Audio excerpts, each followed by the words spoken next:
أعوذ بالله من الشيطان الرجيم. بسم الله الرحمن الرحيم.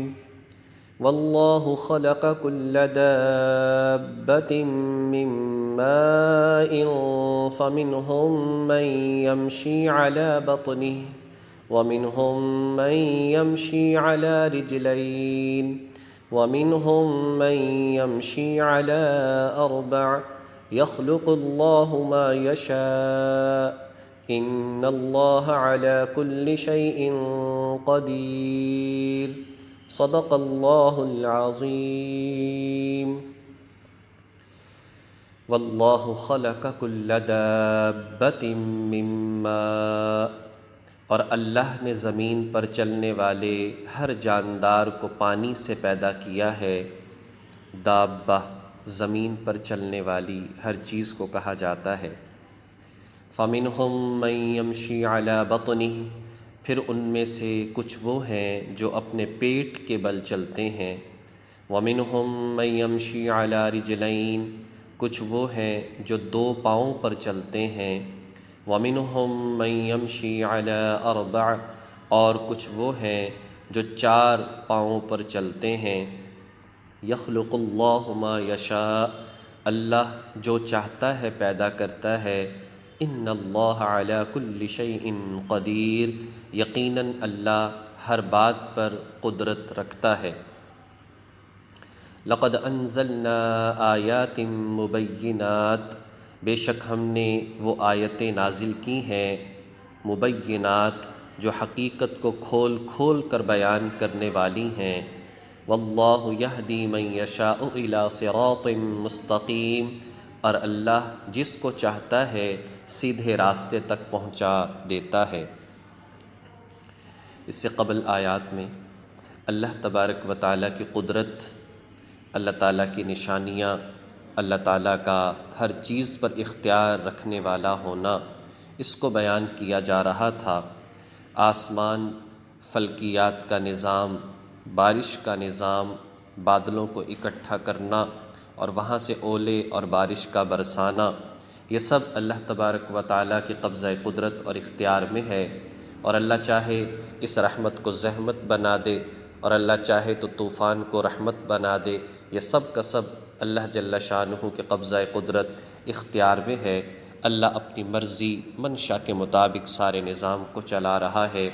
اسی سلسلے کو آگے بڑھاتے ہوئے بیان فرمایا کہ اللہ کی ذات نے ہر جاندار کو ایک مخصوص قسم کے پانی سے پیدا کیا ہے، جو اس کی نوع سے ہیں اس سے اللہ تعالیٰ کی ذات نے پیدا کیا ہے، یعنی کہ نطفے سے پیدا کیا ہے. انسان کو انسان کے نطفے سے پیدا کیا، جن کو جن کے نطفے سے پیدا کیا، جانوروں کو اسی قسم کے جانوروں کے نطفوں سے پیدا کیا. تو پانی یعنی اسی قسم کی جو نوع ہے اس سے اللہ تعالیٰ کی ذات نے مخلوقات کو پیدا فرمایا ہے. اور ان مخلوقات میں ایسی مخلوقات ہیں، کچھ پیٹ پر چلنے والی ہیں جیسے کہ سانپ وغیرہ ہیں، بہت تیز دوڑتے ہیں کہ شاید 2-4 ٹانگوں والے بھی اس طرح سے نہ دوڑ سکتے ہوں. اسی طرح سے کچھ وہ ہیں جو 2 ٹانگوں پر چلنے والے ہیں، انسان ہیں، پرندے وغیرہ ہیں. اسی طرح سے 4 ٹانگوں والے ہیں، چوپائے، گائے، بھینس، بکری، اس طرح کے جانور. تو اللہ تبارک و تعالیٰ ان سب کو پیدا کرنے والا ہے. اللہ کی قدرت کو پہچاننے کے لیے یہ کافی ہے کہ اللہ کی ذات نے کیسے ان کو پیدا فرما دیا، کس طرح سے نظام چلا دیا. اللہ کی ذات انسان کو انسان، جانوروں کو جانور اسی طرح کی نوع سے پیدا فرما رہے ہیں. اور یہ اللہ تعالیٰ کی قدرت ہے. اللہ تعالیٰ مٹی سے پیدا فرماتے ہیں، آدم علیہ السلام کو مٹی سے پیدا فرمایا. اب بھی سارے کے سارے مٹی ہی بن جاتے ہیں، اس لیے کہ اصل تو مٹی ہے.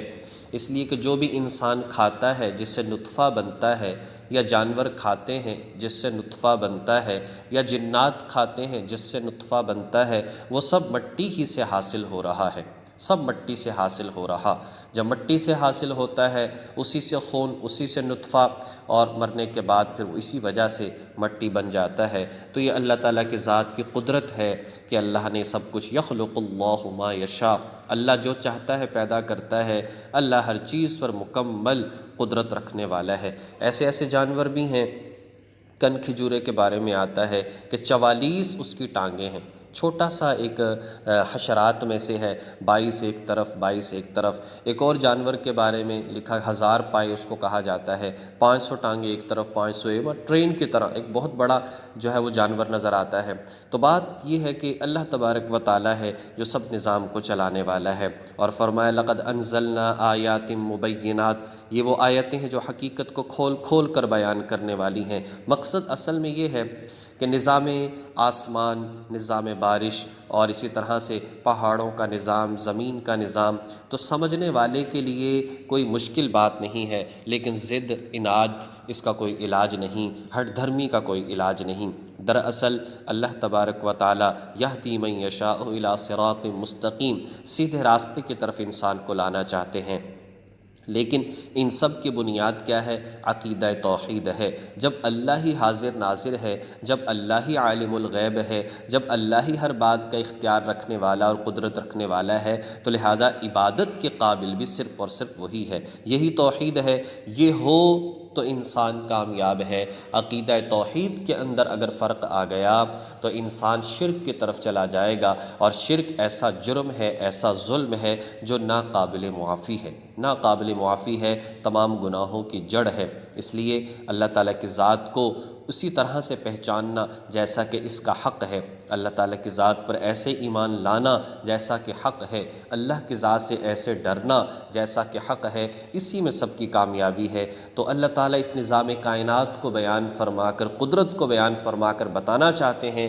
اے بندے اس اللہ کی ذات پر توکل اور بھروسہ کر، اس اللہ تعالیٰ کی ذات پر کامل ایمان رکھ، اسی میں تیری کامیابی ہے۔ اللہ تبارک و تعالیٰ ان تمام باتوں کو سمجھ کر عمل کرنے کی توفیق نصیب فرمائے۔ وآخر دعوانا ان الحمد للہ رب العالمین۔